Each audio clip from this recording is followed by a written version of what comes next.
Hi everybody, it's me Joyce, and you're watching JoyceIRL. Are you excited for The Elder Scrolls Skyrim? As excited as the classes from Team Fortress 2? Well, before you think about that, just go ahead and click on this link. It's just a fan-made video showing their enthusiasm for Skyrim based off of Team Fortress 2. It's actually pretty good. And yeah, you should check it out. I'm not too into RPGs, I don't really play them, but I did watch some gameplay of Skyrim and it is so pretty. So pretty. It's like just a huge world and they did a really good job with it. Anyway, just thought I'd share that with you guys, so on with the news. Sony has a new terms of service agreement, Valve does not plan on releasing games for mobile devices, and Dead Island DLC won't be coming out anytime soon. We all know what Sony's been through this past year, lawsuit after lawsuit after lawsuit, and now they're making it so that it's harder to do so they don't get sued by everybody for every little thing. So to do that, they've come out with a new terms of service that basically says, if you agree to this, you agree that if you want to sue Sony, you must do it outside of court. So to do that, they've made all PSN users sign a new agreement. Oh, and if you do want to sue Sony, and you will do this outside of court, it must be done one-on-one. It cannot be done with group action. Now this might sound kind of unfair, maybe a little unconstitutional, but apparently it's not, because they've offered you a way to opt out of this whole thing. So once PSN users sign this agreement and agree to it, they have 30 days to send a written letter to Sony saying that they want out of the agreement. There's no other way you can opt out besides actually writing a letter. I mean, who does that anyway to begin with?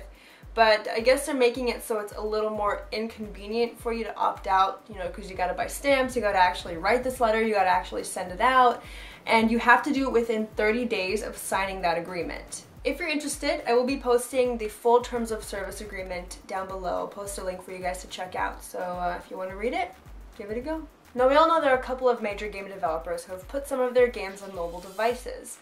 We're not going to be seeing that from Valve. According to a writer at Valve, they show no interest in putting any of their games on phones, on handheld gaming devices, on iPads, anything like that. He says Valve is all about people sitting on their couches playing on their consoles or sitting at their desks playing on their PCs, and that their engines are not optimized for mobile devices. A lot of people are wondering, well, why hasn't Valve done this already? They're skipping out on tons of money. A lot of them think that Valve will eventually get into it because it does make a lot of money.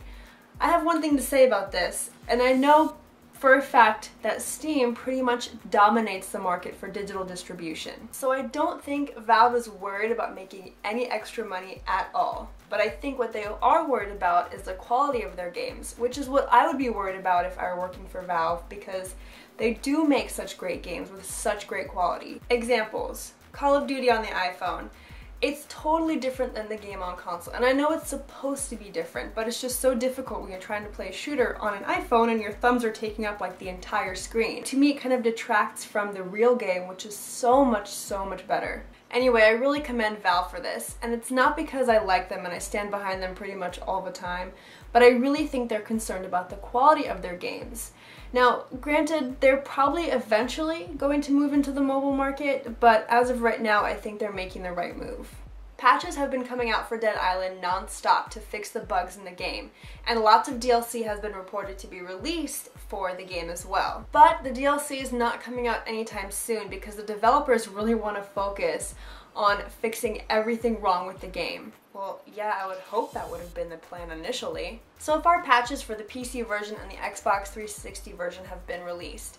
They're working on a patch for the PS3 and that should be released pretty soon. All of these patches are meant to fix issues like multiplayer problems, autosave problems, and a lot of other little things. You know, I'm really glad that they're fixing all of these problems, but I have to say I'm really gonna miss watching some of these hilarious gameplays. Aside from all these glitches, good job Techland, because people really seem to like this game. Alright everybody, that's all for me today. Thank you so much for watching, I really appreciate it. As always, any questions, comments, or concerns, just leave them in the comment section below. I will be sure to read those, and don't forget to subscribe and like if you haven't already.